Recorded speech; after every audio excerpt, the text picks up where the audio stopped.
All right. Yeah. All right, We, okay. we were talking this morning before we got online, if PowerPoint was still something we use and, we still use it, but we still manage to have technical problems, don't we? So as I mentioned, we're going to talk, briefly about census geography, probably not so briefly if geography is boring for you. I'm actually a geographer and as is Dorothy, and CU is modern, by the way. So I did my undergraduate here in geography, and I happen to believe that geography is a fundamental part of the census process, and I think you'll see why as we go through this. Once we're done with geography, we're going to talk about the American Community Survey, which is one of our major surveys, and a little bit about the Decennial Census. So there are really two classes of geography that the Census Bureau works with.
Because my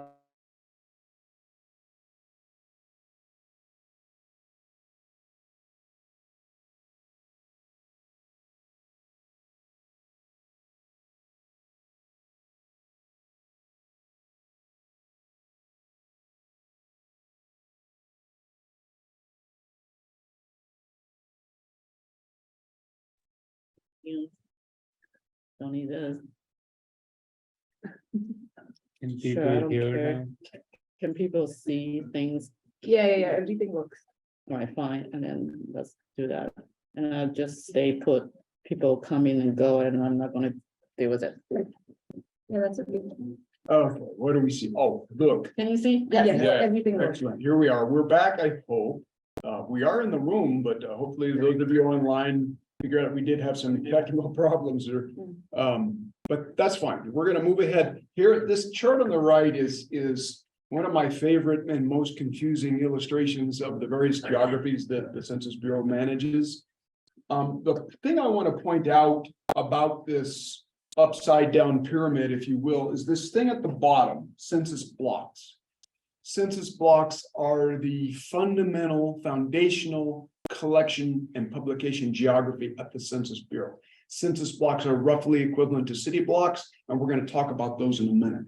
You'll see we have block groups in there. We have census tracts. Everybody knows about census tracts, I hope. Then we have some political geographies that kind of surround this different upside down pyramid, and we're going to talk about some of those. Administrative and political geographies, what are they? These are states, these are counties, places, congressional districts, school districts, and voter districts. These are just some examples of some administrative or political geography. Fundamental aspects of these geographies, they have a highest elected official. We elect a mayor, a council judge, those kinds of things.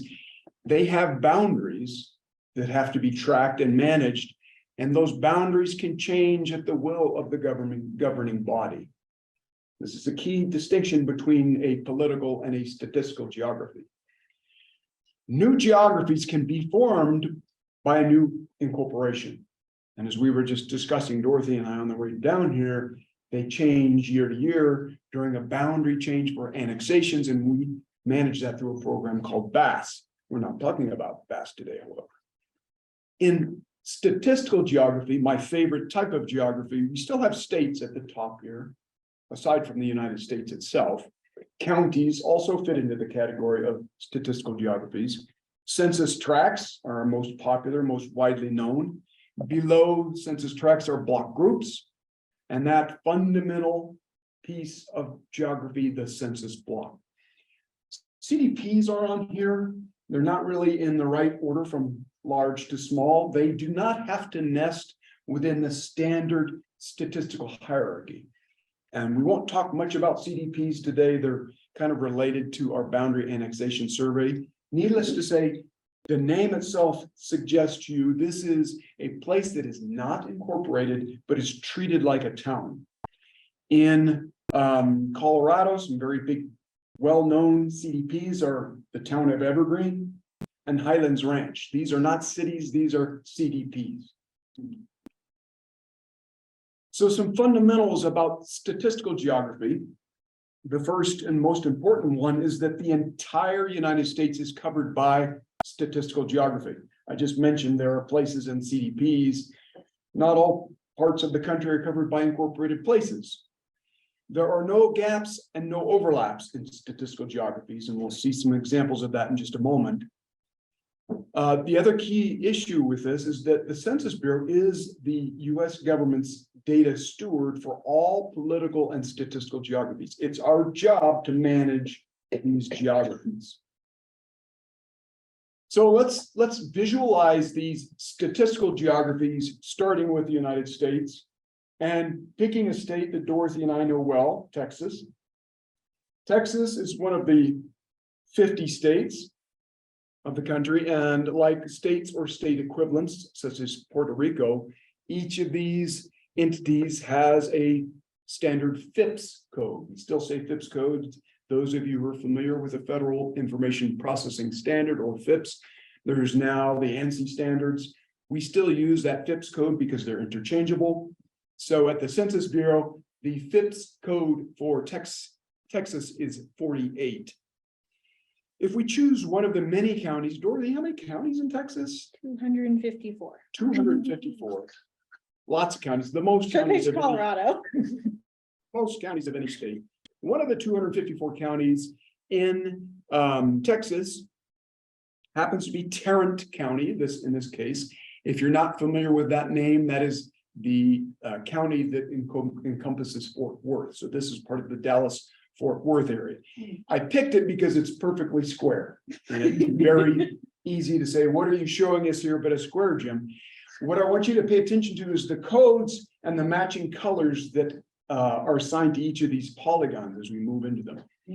Tarrant County, Texas is identifiable in our data set uniquely by the string. It's actually a character string, even though it's numeric, it's represented in our data as a character. It's 48439. That 5-digit code uniquely identifies Tarrant County, Texas. Within Tarrant County, and these are based on the 2010 tracts, there are some number of tracts. I didn't count them, but there are a bunch, and you can see the boundaries on the screen here. I've identified one right in the core area of Fort Worth with a, I'm horrible at colors, whatever this other color is, bluish thing.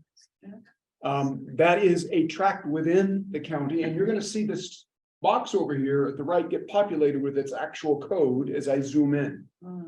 So that census tract is 6 characters. It does look like a number, but it's treated as a character because we buffer tracts with zeros and leading zeros. And if you treat it as a number, done any data processing, you know what happens. So tracts are printed in our publications with their human readable form, which can be 10.17, which is the way we would read that in our reports. But in the computer system, it's stored as 001017. So now we have a 6 + 5 character string that uniquely identifies this census tract within Tarrant County, Texas. Going down in our hierarchy, we run into the block group. As the name implies, the block group is an assemblage of census blocks. It has its own number. and they're only a single character. So this happens to be block group 2 of tract 10.17 in county 439 of state 48. You see how we're getting down smaller and smaller into the geographies here. We are now down to that block level, and I chose another nice, wonderfully square little block. And this block also has its own code. It happens to be 2036. Yes, ma'am. So does every city in a county or every town in a county have its own census tract? Yes. So it's numbered alphabetically. The original FIPS codes for states are based on its alphabetical sort, as are the FIPS code for the counties in orange. They're based on an alphabetical sort. The blocks and tracts are designed without that design. Census tracts were first designed in 1910. Now every state and every county in the country has census tracts, and we're going to talk about that in just a sec. Sir, Yes. are the squares defined by UTM coordinates? And the ones that are not square, they follow streets or any landmark? They do. Census tracts are defined based on what is commonly known as visible features, the terms we use at census, primarily because when census originally had the challenge of enumeration, we had to navigate the ground with things that standard workers, FRs, could understand and could interpret without having to use maps, GIS systems, and other complicated tool sets. So census tracts are usually based on major physical features that are visible.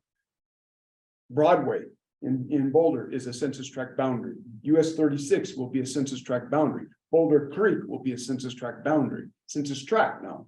We're going to see blocks in just a second. Let me move forward. This is a visual. If here, perhaps you can see it okay. Not sure how well you can see it online, but what we've got is an actual image of census block 2036, part of census tract 10.17 in Tarrant County, Texas. If you see that, and I'm pointing at the screen now, if you can't see me, I guess you might be able to. I've outlined the block in red. In urban areas, a census block is almost always equivalent to a city block. You take the dog for a walk around the block, that's almost always a census block. That is the smallest level of geography for which we tabulate data. And we're going to talk about how we differentiate between the different data sets and the types of geography that we publish the data for. So from this image, you can see if we were out walking the dog, we could walk around the circumference of this census block. And when we're taking the census, we actually have procedures for our field staff to walk in a clockwise direction around the block, enumerating every household that they discover. If you notice this little cul-de-sac or a little street stub here, their task is to turn right, walk down the street, turn around, come back, and circumnavigate the entire census block. In censuses past, we have listed, meaning we've visited every household in every census block in the United States. Any guesses how many census blocks there are in the United States? 5 million. There were 12 million, but we refined the process and there are around 8.5 million census blocks in the United States for the 2020 census. Census tracts are our most popular statistical geography for a reason, and I'm going to talk a little bit about them. One of the primary reasons they're used as much as they are is that we're able to publish reasonable data at this level without sacrificing a lot of accuracy in the data. We're going to talk in a minute about census versus the American Community Survey. The census is a count, an actual count. We don't sample for the census. We count everyone. The American Community Survey is a sample.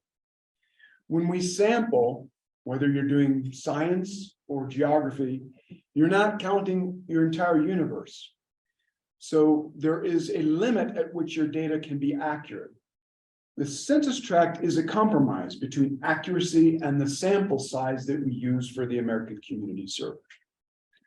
So some basic statistics about the design of census tracts. Census tracts were designed from the very beginning, from the early 1900s, to have about 4,000 people.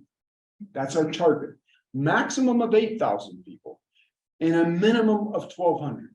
That minimum is there because if tracts were created below that level, we could not publish a lot of our statistical data for those geographies. They would not be statistically significant.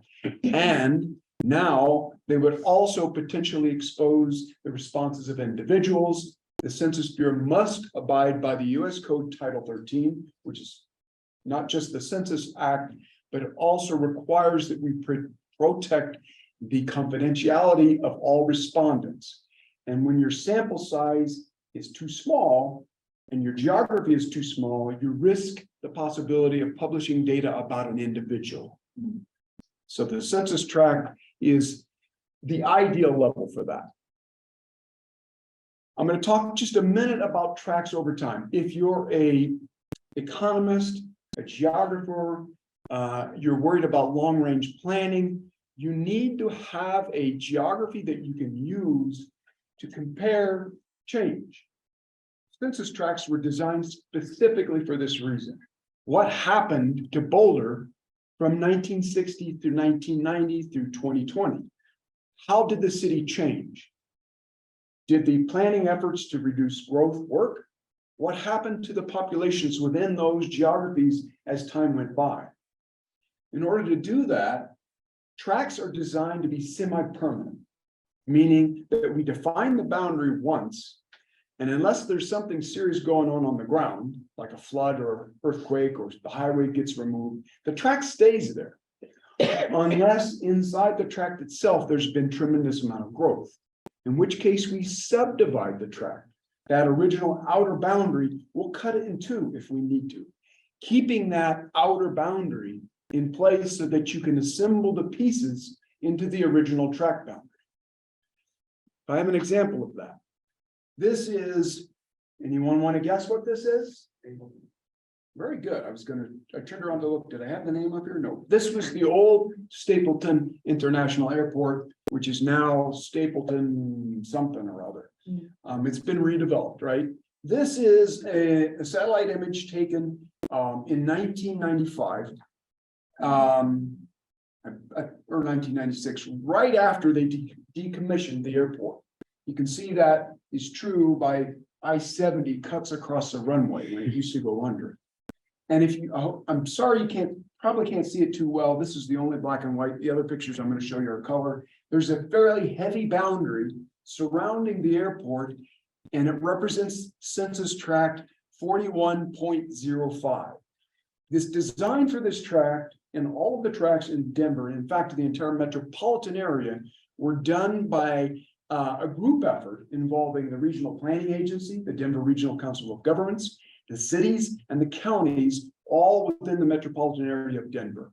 So way back in 1940, the original tract plan was designed for Denver. City planners in Denver were involved, and we have the original documents in a file cabinet in my office where they wrote on a piece of paper what the tract boundaries could be, because GIS didn't exist then, right? We had maps, but everything was paper. We still have the same issue though. Tracts change, things happen. So in the 2000 census, this is what the tract looked like. Well, we redeveloped. We didn't. People in Denver redeveloped Stapleton such that by the 2010 census, we needed to subdivide that original tract into pieces. Based on projected population, what was created were three relatively equal polygons that are supposed to represent 4,000 people. Target. If we move forward to the latest census, the 2020 census, we had to subdivide further because there was more and more development. The point I'm making here, two things to point out. The original parent number is still there, tract 41. We call these tract suffixes, sorry. Dorothy spent the last several years for the 2020 census running this program for 12 states. And so she knows this program inside and out. And when we split a tract, we have to assign it a suffix such that when you reassemble these suffixes all into one big piece, you can compare that area to the original tract 41.05. So we sometimes hold courses on this where we talk for, believe it or not, an hour and a half about how to split tracks. When local governments are conducting what we call the participant statistical areas program or the track program, we have to talk to them about this process because the tracks have to be designed in a specific way so that not only they make sense when you design them, they make sense to the data user. And that's the key about statistical geography. We want statistical geography to make sense so that the data makes sense. How do we manage all of this? We manage it with a massive geographic information system. We call it Tiger. Tiger's been around since the 1980s. And so have I. I was involved building Tiger. It's an amazing thing. Tiger was the foundation, which you may not know, for many of your navigation systems that you use. Google Maps, almost any online mapping system started with Tiger. Because we were the first federal agency in the world to build a nationwide vector-based routable system in the country. And it was for the census. There's a long story there too, but I'll skip over that, Dorothy. Dorothy's part of her job is to keep me from rambling. Because I tend to do that. She's hinting at it right now. Anybody know where this image is? Very good. This is the Superior Louisville area. Somebody should get an award over there. Whoever said that. Just so happens, this also is right in the heart of the fires that occurred last year. This area right here was impacted tremendously by that, and it wasn't a choice for that reason. It just was a place that I chose because what I wanted to show you is a view on the ground, a view of the ground. In this case, we can truly say from a space. It's remarkable that that's the detail. If you went to school when I did, it was amazing. Here are the vectors that represent those features. So what I'm trying to do is show you what Tiger looks like, if you will. Topologically integrated geographic encoding and referencing. I think we were really out to make something cute, but it does mean something. Tiger is a topological database, meaning that every one of these vectors in every intersection of the vector has a topological relationship with the polygons that they represent. For example, those census blocks I was mentioning, these are the block polygons that are built from the vectors within that area surrounding Superior, Colorado.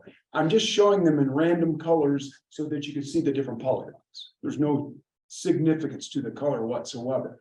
So these are actual census blocks. What do we notice by this picture? They're irregular in shape. Now, if we were in downtown Denver, they'd be nice and square and they'd look like a checkerboard, or maybe downtown Boulder. Another reason why I chose this area, I wanted you to be able to see sometimes they're somewhat regular, but sometimes they're not regular at all. And there's no size requirement, no population requirement. They're actually defined by an automated algorithm. Not time for that discussion today. But So are these separations made culturally? That's a very good question. At the block level, they are not. The census tracts are also designed to be defined with culture in mind. For example, when you're first designing your census tracts, what we told our partners years and years ago, if you have a neighborhood that is interesting to you, whether it's because of race or culture or income, define it as a census tract. That way, in 10 years, you could come back and you can monitor those changes. So what's the primary distinction for a tract then, if it's not culture or the people? Dorothy, would you like to try to answer that one? So it's kind of a variety of factors. One is tracts have to have permanent visible features. Tracts also have to maintain that comparability year to year, so they can't change drastically unless you're talking about a split. Then the outer boundaries are maintained. Beyond that, they have to have a certain population requirement. So that's kind of the statistical requirement of tracts. That's what we need it to do so that it functions the way it needs to in our geography system. The other aspect of that the reason why we collaborate with regional planning agencies is because they understand, like, when you think about a neighborhood, like the neighborhood you live in, maybe it has a name. And what we're basically asking them to do is say, define that with a boundary of roads.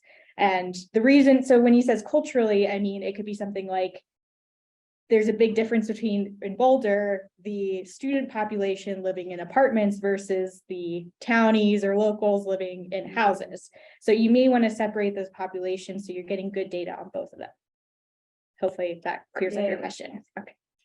I find it fascinating because if you look at our data to see what's going on at those geographies, you can see some amazing changes and amazing differences. I wanted to be a physical geographer, and when I landed my job at Census, I thought, oh, I got to do human geography. And then I found census tracts, and I thought, this is cool stuff. We'll show you a little bit more of that when we get into the data. We only have a few minutes for me to blab more, so I'm going to go quicker. Tiger, we spend a lot of time keeping it updated. A massive amount of time and effort goes into maintaining this digital map of the country. One of the ways we do that is by working directly with local governments, asking them for information about their addresses and their roads and their streets. The local update of census addresses allows local governments, the city of Boulder and the county of Boulder, both participated in this program, to send us their address list so that we know where to go take the census. It's that simple. As geographers, we have to geocode every one of those addresses. And if that means much to you, that means we have to assign a latitude, longitude, Tiger is latitude, longitude based, to every address where we collect data, so that when we get a response, we know exactly where it came from. Key and fundamental element of the census process, not just count everyone once and only once, but in the right place. We say that a lot, and it's for a good reason. This new construction program is just like that. It is a last-minute effort before the decennial census, the 10-year census, to find out where governments have been building, so we can include those in our count. A perhaps the biggest source of information for addresses, if you wonder how do we keep track of all the stuff that keeps happening, it's the United States Postal Service delivery sequence file. The post office has this massive database where they keep track of every mailable address in the country. If you think about it, no matter where you live, you move in, whether you like it or not, you want to be able to get mail there. I realize nowadays postal mail is not as important, but you still need to have a physical address. The post office manages every one of those addresses. And they entered into a memorandum of understanding with the Census Bureau. Twice a year, they send us their complete DSF file. We match it to Tiger. Where it doesn't match, we know we have changes. And that's where we focus our efforts. I mentioned the BAS, the Boundary Annexation Survey. This is actually a survey that we do that's geography based. We conduct it every year. Every government receives a question from us. Do you have boundary changes? If the boundary that we record in Tiger is not correct, the tabulation for that jurisdiction cannot be correct. So the BAS is very important to maintain accurate boundaries. The PSAP is that tract program. I have a question. Yes. With boundaries changing, how do you do comparison of population or comparison? So that's a great question, because when a political boundary changes, and you see this a lot in the news, Phoenix is the biggest city in the southwestern United States, population. And then you think, I've been to Phoenix, it doesn't really feel that big. That's a good question, because Phoenix continues to annex property. The physical size of the city is constantly growing. So by nature, the population is also increasing. So you really can't use political boundaries to compare change over time, because those boundaries change. That's why you want statistical geography. That's why if you're going to do a rigorous statistical analysis, you're not going to use political geography. You're going to use statistical geography and probably census tracts to do those comparisons. Is it going to map to the city of Phoenix? No. Census tracts are not required, nor are they designed to nest within or fit within corporate boundaries. And we've had a lot of interest in doing that over the years, but there's a real reason, solid reason for that. The tracts need to be comparable and they need to be consistent in size. So they cannot observe or fall within political boundaries. And the other one is like tracking students, so like. There's so many students here, right? And. Are you just tracking where they are at that particular moment, living in? Yes. And then what do you do about homeless people? Well, we'll maybe have time to touch on that. Those are good questions. They have to do, it boils down to the difference between the decennial census, which is a count in time, and our surveys, which are done over a period of time. And I've got a slide to show you about that. I want to point this out because this slide really sets the stage for the two different data products that I want to talk about in the next 10 minutes. I was telling Ellen, we normally spend 4 hours on this topic. So if it seems like I'm kind of rushing, there's a lot to it. This is not intended to be a course on it. It's intended to be an overview. But we're at a university. We can't dance too lightly above it. We have to dig in just a little bit. A very brief history of census. This is actual map. I love to put maps in my presentations. From what year was that? I think it's 1790 or 1880 or so. I don't know. One of the first censuses. They were doing choroplectic maps in the first few decades of the census. I thought, wow, I didn't know that. Hand drawn. They're hand drawn. Anyway, the first census was 1790. There was one form distributed to every household, all the way up until 1930. How did we do that? We went door to door. Remember, we were talking about census blocks and that there were 12 million of them. Think about driving out into eastern Colorado. And your job is to count everybody you find. And the way you do that is you go to every house. Correction, on horseback. On horseback. 1790. It's not a small job. Okay, jump forward to 1940. And this is kind of around the New Deal. There's a whole topic we could discuss about this, but when it was realized that a simple count wasn't enough to take the pulse of the American society, we added the long form questionnaire. And it's been around a while, you might remember getting one. They were these super invasive questions. Do you have a toilet in your house? How is your house heated? What job do you have? What's your income? How many kids do you? It's like, why are you asking all this? Every census question that we ask is required by law or federal mandate. Census Bureau does not make up the questions to ask. Trust me on this. We are told what to ask. In 2000, it was realized that a 10-year or decennial census is really good, but it gets stale at about year 3, like 2023. So people started talking, academic folks, I wonder where those people are, started saying your data are stale. You need to do something better.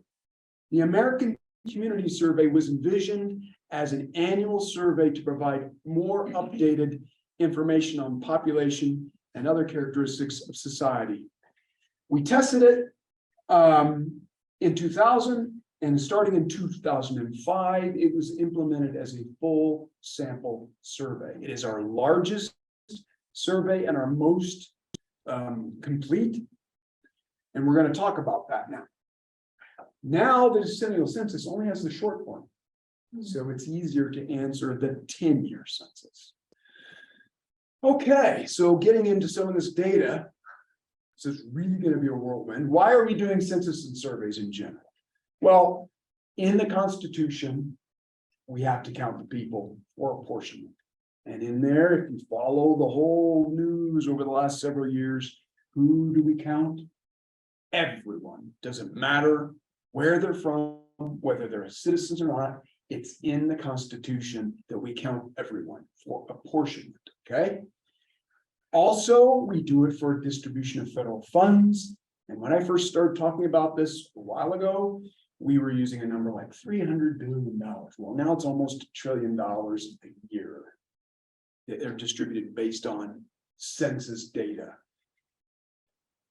We're getting to a little bit of what is the ACS now. We're worried about where to put hospitals, schools, emergency services. Long-term planners, city planners, they deal with this stuff every day. Census tracts are a common term. They almost say that as much as they do hamburger or something like that.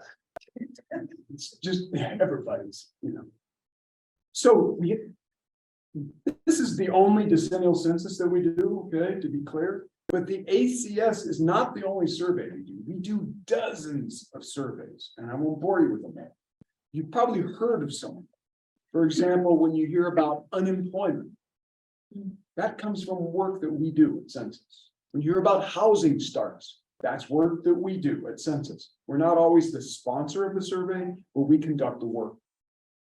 The decennial census are the only official counts, keyword counts, highlighted red, population totals, basic demographic information from the 10-year census.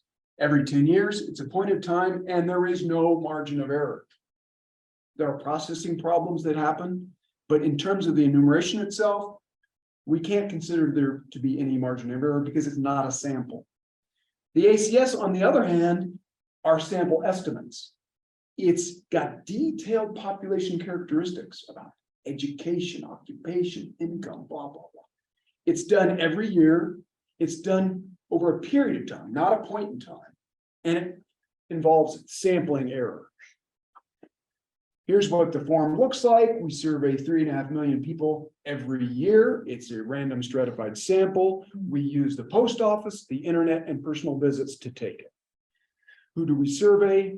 The resident population of the United States. Keyword there, resident. That's different from the decennial census, where we count everybody, whether they have a house or not, whether they're living here temporarily or not. The ACS is not about that. It's conducted using an address list. I'm going more quickly now. There are two flavors of the American Community Survey, because if you're doing any kind of demographic research and you want to use our data and you look at ACS, there are two flavors you need to be aware of. The annual 1-year release, collected over a 12-month period and produced at geographies over 65,000. I put that yes. So you can't get the information below anything that has fewer than 65,000 people because of the confidentiality concern and the data accuracy concern. So if you live in a county or a city that's got fewer than 65,000 people, not going to be any 1-year data from you. 5-year data, yes, because guess what? 5-year data, ACS data, goes down to the block group, not block group, somewhat larger than a census block, smaller than a census tract, but you can get 5-year data for almost any geography above block group, tract, county, city, place, congressional district, school district, blah, blah, blah, blah. We just tabulate it for all of it. Now I'm glad there's a big red clock on the wall, so I don't have to keep glancing at my watch. I remember that. A couple of things to point out about the American Community Survey is that there are refusals, even though the ACS, as we say, is required by law. It's one of the only surveys that is, and there's a story behind that. If you're concerned about that, I can talk to you about it offline. Other problems are sometimes we can't locate the respondent address. Other times there is no one home. They might be on travel in Africa. There may be language barriers, although we hire and we make a targeted effort, as Paul could tell you, about hiring people who can speak languages for this reason. And then sometimes we go back too many times and we haven't found anybody. We just exhaust the effort and say, okay, non-response. That affects the data quality. What does the American Community Survey track? It tracks social issues, and I'm not going to read through these. It tracks economic issues. It tracks housing issues,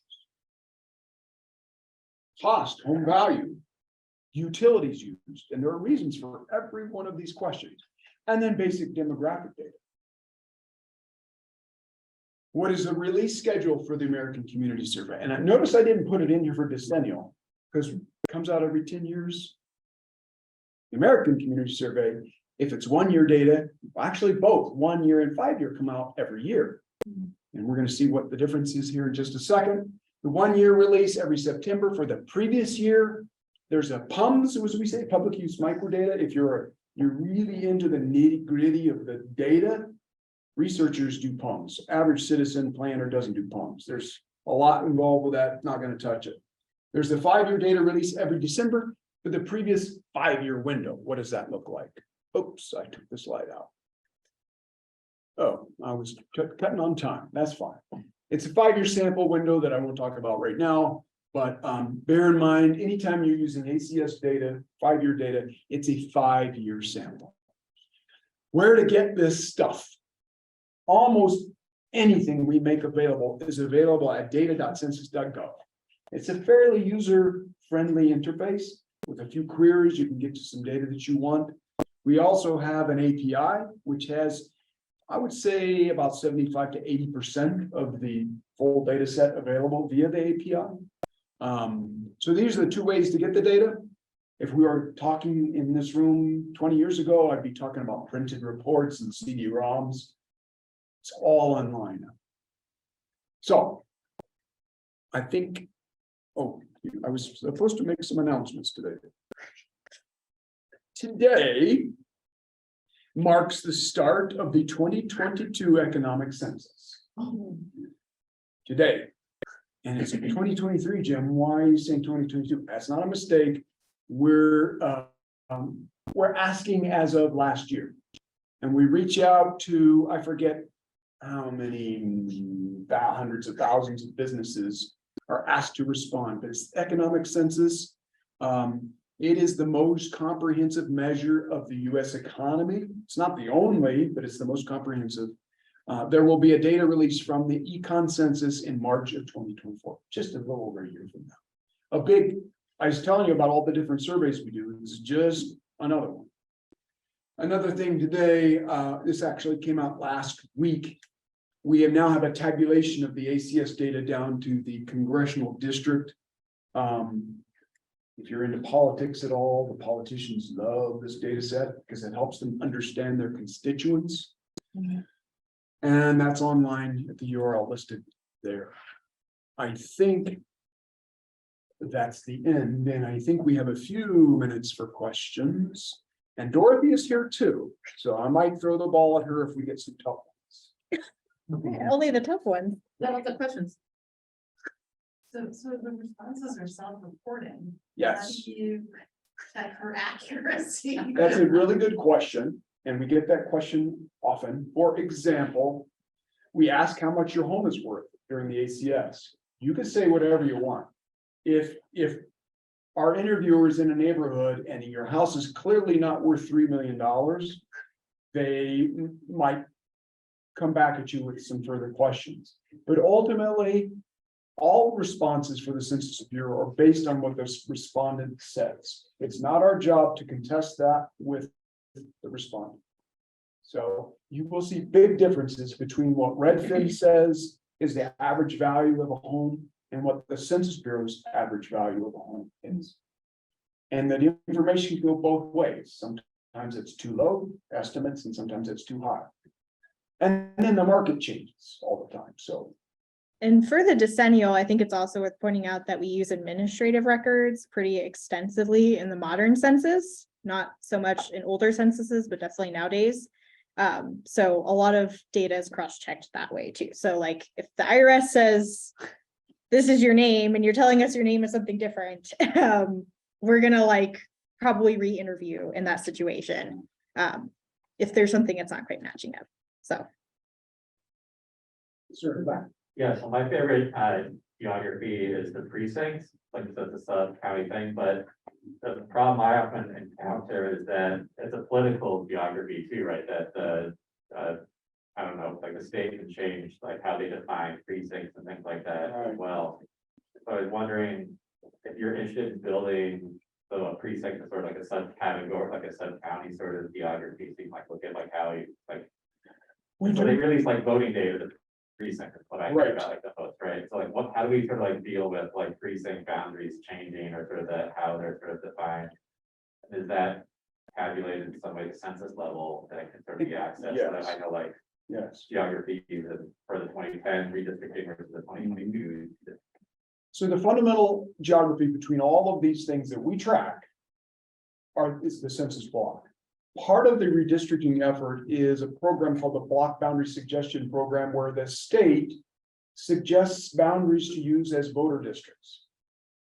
So we track voter districts from the state. The state is responsible for collecting voter precincts from local governments. We then ingest once every, I think we do it in years 8. I don't remember the exact schedule, where states send us voter districts, we call them voter districts to be general. And what I have found over the years that often matches what the state uses. It doesn't have to. Most of the time for redistricting, they utilize our block level data. There was a recent case and courts argued whether or not the states had to do that. For congressional reapportionment, they do. For state level reapportionment, they don't have, they can use whatever they want. And so there's that little bit of messiness. If we're talking about congressional redistricting, they've got to use census block data to start with and move forward from that. So I know that doesn't answer your question fully, but we do track voter districts collected by the state and fed to the Census Bureau. Great thing. Sure. What's the reason behind having the decennial survey? Can't you just take an average of the annual survey? It's in the Constitution. Is the main reason. In fact, when someone comes back and says, why do you exist at all, Census Bureau?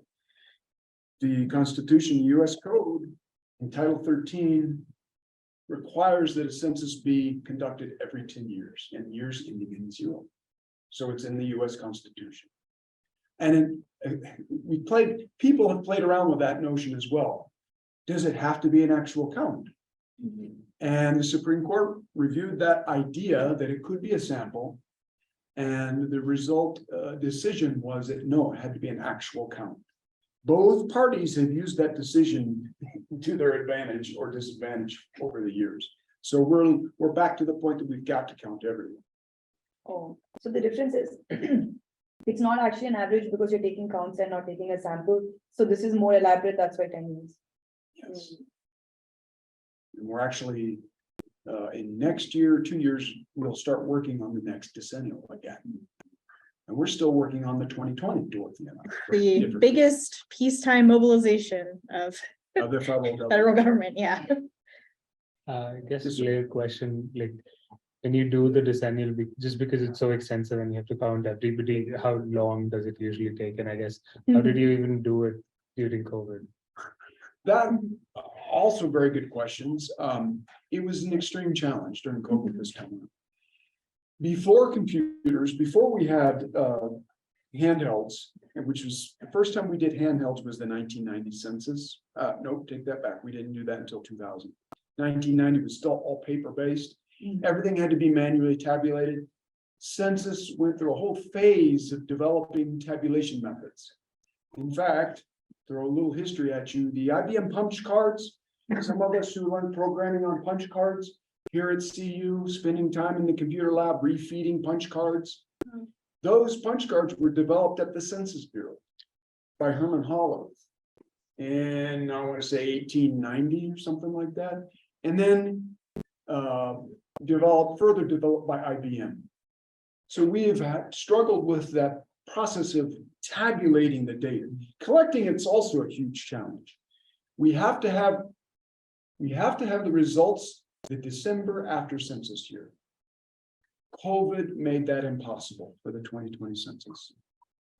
We have never as an agency faced the challenges we did for COVID, and so many of our data products were released late for that reason. Yeah. Yes, sir. When you showed the map for the airport, there was one block with a different kind of number. Very, very good. Yes.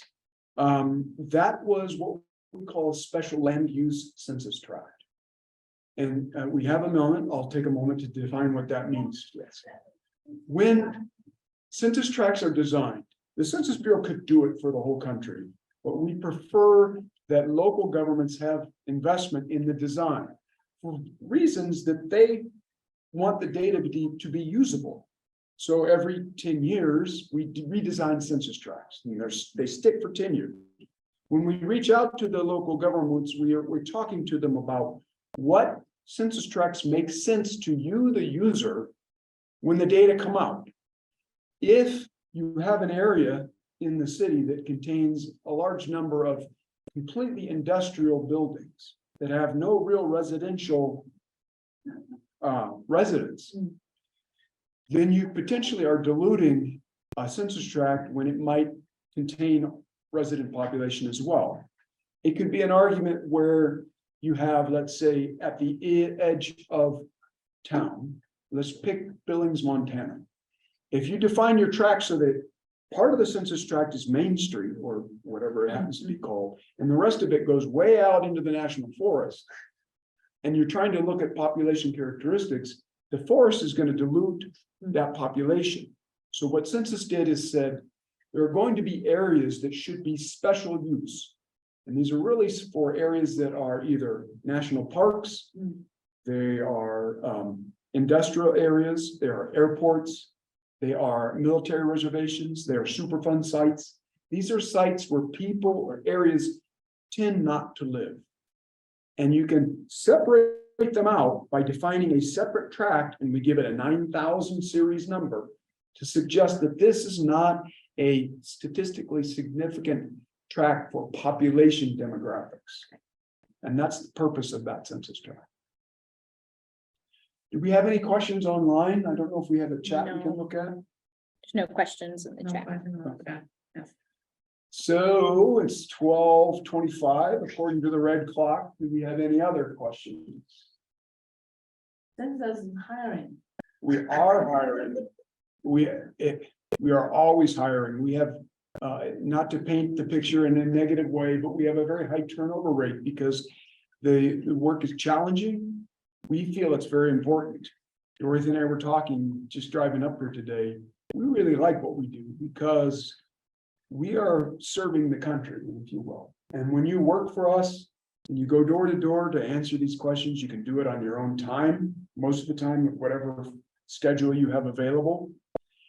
You're given assignments that are in your area, in your neighborhood. You don't have to come to the office. And if you like meeting new people and talking, it's a great opportunity to do that. So we're constantly hiring new people. And I normally don't do a little spiel for hiring, but my regional director would probably be upset if I did not. So thank you for the reminder. We thank you for inviting us here. We don't get out much in the off-season years. We've been kind of pinned to our desks for a while, so it's nice that we got a chance to come to Boulder, my alma mater. And so, if you are involved with the university and you're in statistics or economics or geography, and you'd like to hear some of this stuff in more detail, we can do that. It's part of our jobs. Thank you very much. Thank you.